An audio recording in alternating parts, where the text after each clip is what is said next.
Ուրեմն չար մարդուն հրավիրվեց, չէ՞։ Այդ չար մարդը ընդունեց հրավերը։ Ընդունեց հրավերը եւ եկավ, սա հավատք է, չէ՞։ Ուրեմն այդ հավատքի հիման վրա,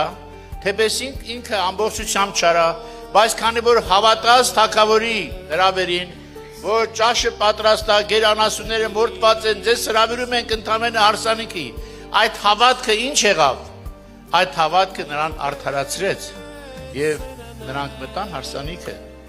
Ուրեմն սիրելիներս, անկախ դրանից թե դու որքան քո կյանքում որքան չարություն ես արել, ինչքան ես խրվել կեղտի ու ցեխի մեջ, եթե դու հավատում ես թագավորի հրավերին,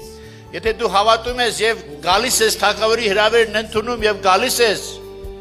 այդ հավատքը քո համար բացում է թագավորի հարսանիքի դուռը եւ դու մտնում ես այնտեղ,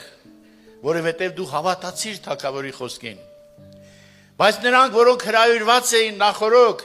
այդ մարդիկ չեկան, ամեն մեկ իր գործին գնաց, մեկ իր առուտուրին գնաց, մեկ իր արտը գնաց եւ նրանք չեկան։